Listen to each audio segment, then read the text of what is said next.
नमस्कार। आज हम शरीर की एक ऐसी प्रक्रिया पर बात करने वाले हैं जो है तो बहुत आम, लेकिन जिसकी अंदरूनी कहानी काफी जटिल है। मासिक धर्म यानी पीरियड्स। हमारे पास स्त्री रोग विज्ञान की पाठ्यपुस्तक के कुछ अंश है और कोशिश रहेगी कि इस पूरी प्रक्रिया के पीछे का जो विज्ञान है, जो हार्मोन्स का पूरा खेल है और जो शारीरिक बदलाव है, उन्हें आसान भाषा में समझें। बिल्कुल। अक्सर लोग इसे बस कुछ दिनों के ब्लड फ्लो की तरह देखते हैं। हाँ, ये आम धारणा है। पर ये तो पूरी कहानी का बस एक पर्दा है। इसके पीछे तो दिमाग, अंडाशय, गर्भाशय, इन सब के बीच हार्मोन्स का एक गजब का तालमेल चलता है। सही कहा। जैसे शरीर हर महीने एक संभावना के लिए, आप कह सकते हैं, तैयारी कर रहा हो। हाँ, तो चलिए आज इसी पूरी प्रक्रिया की परतें खोलते हैं। जरूर। और ये समझना बहुत दिलचस्प है कि कैसे दिमाग के हिस्से हाइपोथैलेमस और पिट्यूटरी ग्रंथि अंडाशय को सिग्नल भेजते हैं। फिर अंडाशय हार्मोन बनाते हैं जो गर्भाशय को तैयार करते हैं। ये वाकई एक ऑर्केस्ट्रा जैसा है। ऑर्केस्ट्रा, हाँ सही शब्द है। और इसमें हर सांस का सही टाइम पर बजना जरूरी है। जैसे कि गर्भाशय की अंदरूनी परत, वो एंडोमेट्रियम, हाँ, उसका हार्मोन्स के लिए सेंसिटिव होना और जो ब्लड फ्लो का रास्ता है उसमें कोई रुकावट ना हो, ये सब जरूरी है। तो चलिए एकदम शुरुआत से शुरू करते हैं। ये मासिक धर्म चक्र, ये है क्या आखिर और कब शुरू होता है? किताब में लिखा है कि पहला पीरियड, जिसे मिनार्की कहते हैं, वो आमतौर पर 11 से 15 साल की उम्र के बीच होता है। एवरेज उम्र लगभग 13 साल जी। और दिलचस्प बात यह है कि ये कैलेंडर एज से ज्यादा हड्डियों के विकास बोन एज से जुड़ा है। हाँ, ये जरूरी पॉइंट है। और आजकल लगता है बेहतर न्यूट्रिशन वगैरह की वजह से ये उम्र थोड़ी पहले भी हो रही है। हाँ, ऐसा देखा जा रहा है। खानपान और लाइफस्टाइल का असर पड़ता है। फिर ये साइकिल कब तक चलता है, कितने दिनों में रिपीट होता है? ये हर 21 से 35 दिन में दोहराया जाता है। एवरेज 28 दिन। एवरेज 28 दिन का मानते हैं। और हाँ, प्रेगनेंसी और ब्रेस्ट फीडिंग के टाइम ये नेचुरली रुक जाता है। जी बिल्कुल। और फिर खत्म कब होता है? लगभग 45-50 इयर्स की उम्र के आसपास, मीनोपॉज के साथ। रजोनिवृत्ति या मेनोपॉज, हाँ, तब ये स्थायी रूप से बंद हो जाता है। अब बात करते हैं ब्लीडिंग की। ये कितने दिन चलती है? यूजुअली 4-5 दिन। और इसमें एवरेज 35 मिलीलीटर ब्लड लॉस होता है। एवरेज 35 ml, हाँ। हालांकि रेंज 20 से 80 मिलीलीटर तक हो सकती है। बिल्कुल, हर किसी का अलग होता है। और ज्यादातर करीब 70% लॉस तो पहले 2 दिनों में ही हो जाता है। हाँ, शुरू के दिन अक्सर हैवी होते हैं। और ये जो स्राव है, ये सिर्फ खून नहीं है ना? नहीं, बिल्कुल नहीं। इसमें बदला हुआ खून होता है, गहरे रंग का म्यूकस यानी बलगम होता है। वजाइना की लाइनिंग के सेल्स होते हैं, एंडोमेट्रियम के छोटे छोटे टुकड़े होते हैं, प्रोस्टाग्लैंडिन्स नाम के केमिकल्स होते हैं, एंजाइम्स, बैक्टीरिया, काफी चीजें मिली होती हैं। अच्छा। और जैसा मैंने कहा, ये सारे आंकड़े एवरेज हैं। हर महिला का अनुभव थोड़ा अलग हो सकता है। सही। और वो मिनार्की की उम्र और पोषण वाली बात ये दिखाती है कि हमारा माहौल, हमारी लाइफस्टाइल कैसे शरीर के अंदर की चीजों को प्रभावित करती है। बिल्कुल, शरीर बहुत सेंसिटिव होता है इन चीजों के प्रति। चलिए अब थोड़ा और डीप चलते हैं। अंडाशय यानी ओवरी के लेवल पर क्या चल रहा होता है? कहानी शुरू होती है कुछ खास सेल्स से, जर्म सेल्स। हाँ, रोगाणु कोशिकाएं या जर्म सेल्स। ये तो भ्रूण जब बन रहा होता है तभी से एक्टिव हो जाती हैं। हाँ बिल्कुल, शुरू में ये योक सैक नाम की जगह से निकलकर उस जगह पहुंचती हैं जहां आगे चल के अंडाशय बनेंगे।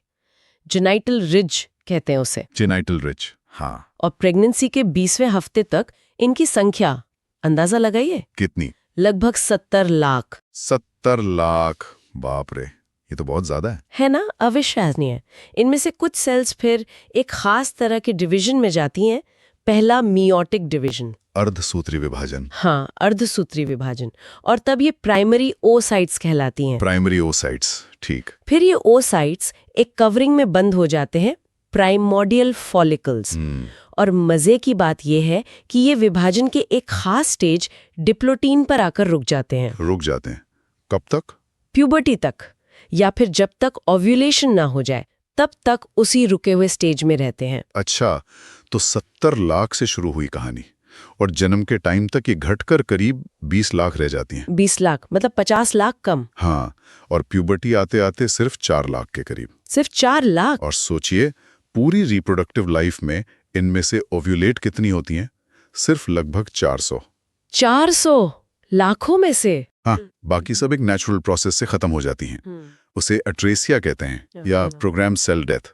एपोप्टोसिस। अट्रेसिया मतलब प्रकृति खुद ही चुनाव कर लेती है। बिल्कुल, एक तरह का क्वालिटी कंट्रोल है ये, ताकि जो बेस्ट अंडाणु हैं वही आगे बढ़ें। तो ये जो 400 लकी ओसाइट्स है, इनका मैच्योर होना भी एक प्रोसेस है। वो जो प्राइमरी ओसाइट रुका हुआ था डिप्लोटीन स्टेज में, वो अपना पहला डिवीजन कब पूरा करता है? ठीक ओव्यूलेशन से पहले। ओव्यूलेशन से जस्ट पहले। हाँ, जब एक हार्मोन है ल्यूटिनाइजिंग हार्मोन LH, उसका लेवल अचानक बहुत बढ़ जाता है। हाँ। LH सर्ज कहते हैं इसे। अच्छा, LH सर्ज के टाइम पर तब ये डिवीजन पूरा होता है। इससे एक बड़ा सेल बनता है सेकेंडरी ओसाइट, और एक बहुत छोटा सा सेल पोलर बॉडी। हाँ। और दोनों में क्रोमोसोम आधे रह जाते हैं। 23X। ठीक है, हैप्लॉइड हो गए। हाँ। अब ये जो सेकेंडरी ओसाइट है, ये फौरन दूसरा मियोटिक डिवीजन शुरू करता है, लेकिन फिर से बीच में अटक जाता है मेटाफेज स्टेज पर, फिर से रुक गया। ये कब पूरा होगा? ये डिवीजन तभी पूरा होता है जब फलोपियन ट्यूब में स्पर्म आकर इसे फर्टिलाइज करे। अच्छा, यानी फर्टिलाइजेशन के बाद ही डिवीजन पूरा होता है। हाँ, अगर फर्टिलाइजेशन नहीं हुआ तो ये सेकेंडरी oocyte कुछ टाइम में खत्म हो जाता है। मतलब अंडाणु असल में पूरी तरह मैच्योर फर्टिलाइजेशन के बाद ही होता है। ये तो कमाल की बात है ना? और ये कितना ज्यादा हार्मोन पर डिपेंडेंट है। LH सर्ज पहले डिवीजन को ट्रिगर करता है और फर्टिलाइजेशन दूसरे को। और आपने बताया था फॉलिकल के अंदर के फ्लूइड में कुछ होता है जो इसे रोक कर रखता है। हाँ, OMI oocyte maturation inhibitor, ये ओव्यूलेशन से पहले मैचुरेशन को रोक कर रखता है, टाइमिंग परफेक्ट रखने के लिए। सब कुछ कितना कंट्रोल्ड है। बिल्कुल। तो ये तो हुई अंडाणु की बात, लेकिन अंडाणु अकेला तो नहीं है, वो फॉलिकल नाम के घर में रहता है और बड़ा होता है। हाँ, फॉलिकल्स। तो अब फॉलिकल के विकास की कहानी पर आते हैं। Ovarian cycle. हर महीने लगभग 20 फॉलिकल्स का एक ग्रुप बढ़ना शुरू करता है। 20 का ग्रुप? ठीक। शुरू में इनके बढ़ने के लिए हार्मोन्स की जरूरत नहीं होती, लेकिन जब ये थोड़े बड़े हो जाते हैं, करीब 2-5 mm के, तब इन्हें जरूरत होती है एक खास हार्मोन की, FSH, फॉलिकल स्टिमुलेटिंग हार्मोन। नाम से ही जाहिर है, फॉलिकल को स्टिमुलेट करने वाला। बिल्कुल। अगर FSH न मिले तो ये फॉलिकल्स भी एट्रेसिया का शिकार हो जाते हैं, खत्म। अच्छा, तो FSH जरूरी है। हाँ, अब इन 20 में से भी एक सिलेक्शन होता है। एक और सिलेक्शन? हाँ, साइकिल के लगभग 5वें से 7वें दिन के आसपास इन 20 में से सिर्फ एक लीडर चुना जाता है, डोमिनेंट फॉलिकल। डोमिनेंट फॉलिकल, ये कैसे चुना जाता है? इसका बेसिस ये है कि किस फॉलिकल के अंदर एस्ट्रोजन हार्मोन सबसे ज्यादा है, एंड्रोजन और एस्ट्रोजन का रेशियो सबसे कम है। एंड्रोजन यानी मेल हार्मोन टाइप। हाँ, और जिसकी सेल्स, वो ग्रैन्युलोसा सेल्स पर FSH को पकड़ने वाले रिसेप्टर्स सबसे ज्यादा है। अच्छा, तो जो सबसे ज्यादा एस्ट्रोजन बना रहा है और FSH के लिए सबसे सेंसिटिव है, वो जीत जाता है। हाँ, और बाकी 19 वो खत्म हो जाते हैं। फिर से एट्रेसिया, प्रकृति का चुनाव। यही डोमिनेंट फॉलिकल फिर तेजी से बढ़ता है और बनता है Graafian follicle. Graafian follicle. Ovulation से ठीक पहले इसका साइज करीब 20 mm यानी लगभग 2 सेंटीमीटर हो जाता है। काफी बड़ा हो जाता है। हाँ, इसके अंदर oocyte होता है, फ्लूइड से भरी कैविटी होती है, एंट्रम, और सेल्स की कई लेयर्स होती हैं, theca cells, granulosa cells. Theca और ग्रैन्युलोसा सेल्स, हाँ। और ग्रैन्युलोसा सेल्स ही oocyte के चारों तरफ एक कवरिंग बनाती हैं, कोरोना रेडियाटा। और आपको पता है, एक फॉलिकल को इस शुरुआती स्टेज से इस मैच्योर ग्राफियन फॉलिकल तक पहुंचने में कितना टाइम लगता है? कितना? 3 महीने। मतलब जो फॉलिकल इस महीने ओव्यूलेट हो रहा है, वो 3 महीने पहले से तैयारी कर रहा था। एग्जैक्टली। वाह, यहाँ पर वो 2 सेल 2 गोनाडोट्रोपिन थ्योरी काम करती है। हाँ, वो क्या है? मतलब 2 तरह की सेल्स हैं, थीका और ग्रैन्युलोसा, और 2 मेन हार्मोन हैं, LH और FSH। ठीक। थीका सेल्स पर LH काम करता है और वो एंड्रोजन बनाते हैं। एंड्रोजन? Male hormone. हाँ। फिर बगल की ग्रैन्युलोसा सेल्स पर FSH काम करता है और वो इन एंड्रोजन्स को एस्ट्रोजन में बदल देती हैं। अच्छा, तो एंड्रोजन से एस्ट्रोजन बनता है? हाँ, इसलिए डोमिनेंट फॉलिकल वो होता है जिसके अंदर एस्ट्रोजन ज्यादा हो। और FSH का एक और काम है, वो ग्रैन्युलोसा सेल्स पर LH के रिसेप्टर्स भी बनवाता है। LH रिसेप्टर्स क्यों? ये आगे ओव्यूलेशन और उसके बाद कॉर्पस ल्यूटियम बनने के लिए जरूरी हैं। अच्छा, तो सब कुछ जुड़ा हुआ है। बिल्कुल। तो फॉलिकल तैयार है, oocyte मैच्योर होने वाला है। अब आता है महीने का बड़ा इवेंट, ओव्यूलेशन। हाँ, अंडे का बाहर निकलना। इसमें क्या होता है, वो बड़ा सा ग्राफियन फॉलिकल ओवरी की सतह तक आता है। अंदर oocyte अपना पहला डिवीजन पूरा कर लेता है, फिर फॉलिकल की दीवार एक जगह से पतली होकर फट जाती है, उसे स्टिग्मा कहते हैं। स्टिग्मा। और ओसाइट अपने कोरोना रेडिएटा के साथ धीरे से करीब 60 से 120 सेकंड में फॉलिकल से बाहर निकल आता है और फैलोपियन ट्यूब में चला जाता है। हाँ, इसके पीछे क्या कारण है? सबसे बड़ा कारण है हार्मोनल। एस्ट्रोजन का लेवल जब बहुत बढ़ जाता है तो वो LH सर्ज करवाता है। हाँ, LH सर्ज। यही LH सर्ज ओसाइट का डिवीजन पूरा करवाता है, प्रोजेस्टेरॉन बनवाना शुरू करता है और प्रोस्टाग्लैंडिन्स बनवाता है। प्रोस्टाग्लैंडिन्स। हाँ, साथ में FSH का भी एक छोटा सर्ज होता है जो प्लाज्मिन एंजाइम को एक्टिवेट करता है। ये फॉलिकल की दीवार को गलाने में मदद करता है। अच्छा, दीवार को कमजोर करता है। दूसरा कारण है फॉलिकल के अंदर प्रेशर बढ़ना। और तीसरा, फॉलिकल की बाहरी परत में जो छोटी मसल्स होती हैं वो प्रोस्टाग्लैंडिन्स के असर से सिकुड़ती हैं। तो कई चीजें मिलकर ओव्यूलेशन करवाती हैं। हाँ, पर LH सर्ज यहाँ मेन प्लेयर है। ये ओव्यूलेशन से करीब 10-12 घंटे पहले पीक पर होता है और ओव्यूलेशन के लिए जरूरी सारे काम शुरू करवाता है। प्रोस्टाग्लैंडिन्स भी बहुत जरूरी हैं, दीवार तोड़ने और मसल्स को सिकुड़ने दोनों में। ठीक है, तो ओव्यूसाइट बाहर निकल गया। हाँ, अब पीछे जो फटा हुआ फॉलिकल बचा उसका क्या होता है? वो भी बेकार नहीं जाता, वो बदल जाता है एक नई चीज में, कॉर्पस ल्यूटियम। कॉर्पस ल्यूटियम मतलब पीली बॉडी। हाँ बिल्कुल। इसके बनने के भी स्टेप्स हैं।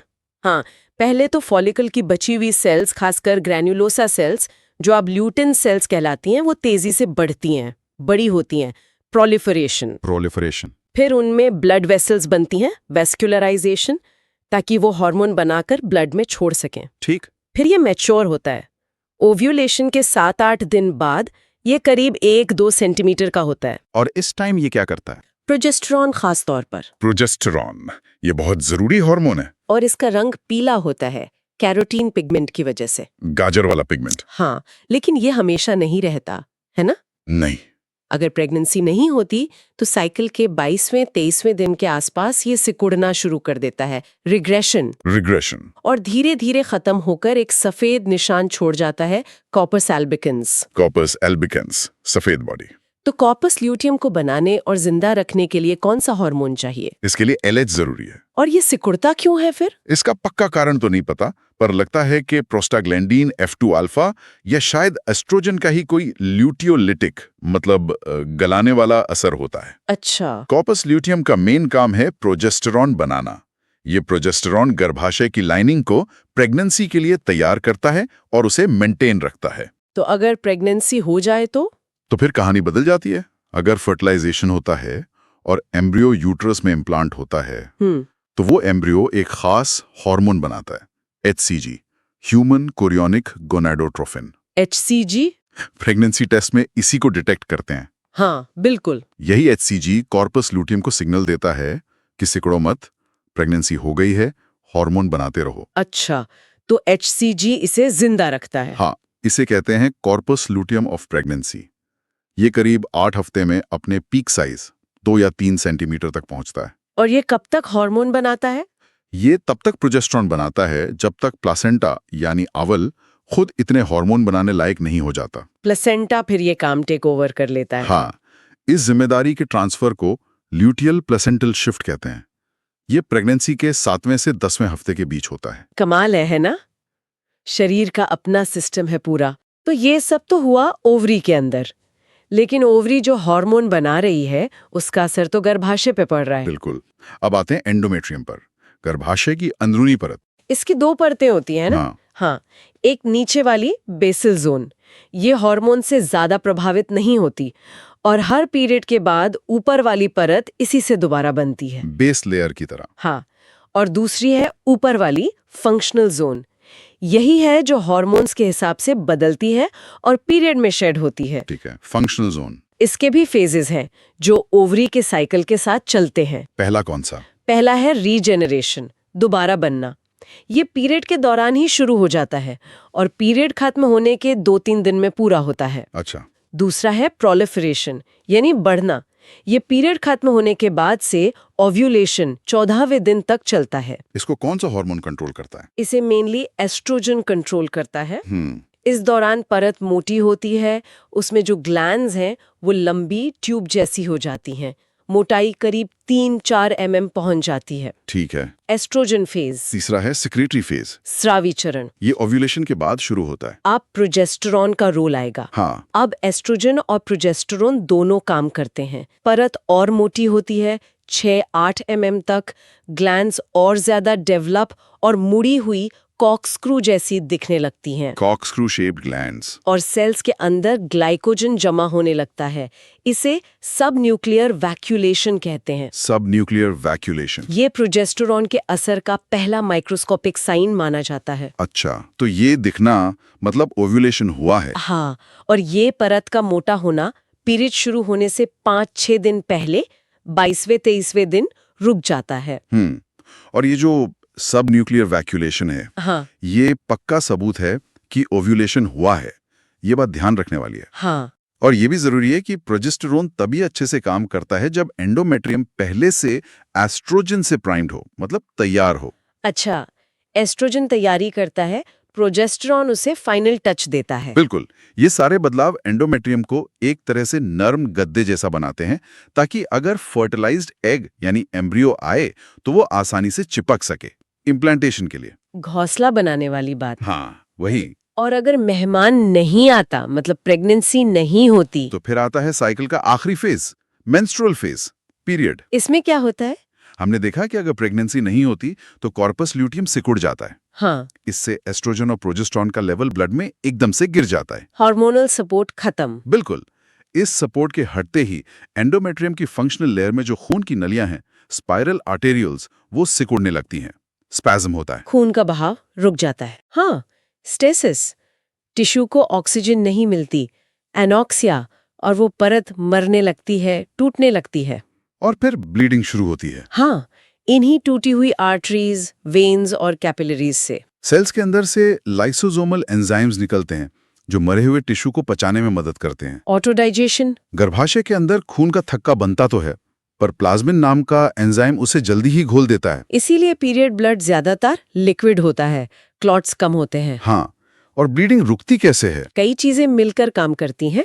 वेसोकॉन्स्ट्रिक्शन यानी खून की नलियों का सिकुड़ना, मायोमेट्रियल कॉन्ट्रैक्शन यानी यूट्रस की मसल्स का सिकुड़ना, और प्लेटलेट्स का आकर जमा होना। इसमें प्रोस्टाग्लैंडिन्स का भी रोल है। हाँ, उनका भी है। PGF2 अल्फा वेसोकॉन्स्ट्रिक्शन और यूट्राइन कॉन्ट्रैक्शन करता है। अच्छा। जबकि PGE2 कॉन्ट्रैक्शन तो करता है, पर वेसोडाइलेशन, नलियों को फैलाना भी करता है। और PGI2 प्रोस्टासाइक्लिन वेसोडाइलेशन और रिलैक्सेशन करता है। तो इनका बैलेंस जरूरी है। बहुत जरूरी।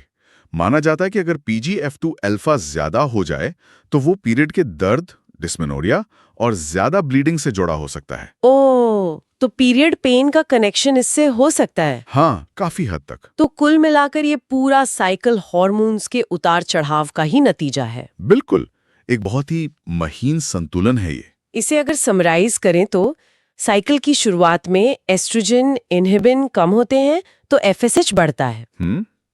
FSH फॉलिकल ग्रोथ शुरू करता है। फिर एस्ट्रोजन बढ़ता है तो FSH कम होता है पर LH बढ़ने लगता है। LH एंड्रोजन बनवाता है जो एस्ट्रोजन में बदलता है। एस्ट्रोजन का पीक LH FSH सर्ज करवाता है, जिससे ओव्यूलेशन होता है। फिर कॉर्पस लूटियम प्रोजेस्टेरॉन एस्ट्रोजन बनाता है जो LH FSH को दबाते हैं। Negative feedback. और अगर प्रेगनेंसी नहीं हुई तो प्रोजेस्टेरॉन एस्ट्रोजन गिरते हैं, FSH पर से ब्रेक हटता है, वो फिर बढ़ने लगता है और अगला साइकिल शुरू। इसे ल्यूटियल फॉलिक्यूलर शिफ्ट कहते हैं। ये पॉजिटिव और नेगेटिव फीडबैक का कितना शानदार सिस्टम है ना? हार्मोन कभी एक दूसरे को बढ़ाते हैं, जैसे एस्ट्रोजन का LH सर्ज करवाना, ये पॉजिटिव फीडबैक है। हाँ, और कभी दबाते हैं, जैसे प्रोजेस्टेरॉन एस्ट्रोजन का LH FSH को दबाना, ये नेगेटिव फीडबैक है। हाँ। इसी से साइकिल रेगुलेट होता है। कमाल की इंजीनियरिंग है शरीर की। सच में। इस मेन साइकिल के अलावा कुछ और बदलाव भी होते हैं ना शरीर में? हाँ, होते हैं। जैसे सर्विक्स यानी गर्भाशय ग्रीवा में जो म्यूकस बनता है, सर्वाइकल म्यूकस। हाँ, ओव्यूलेशन से पहले फॉलिकुलर फेज में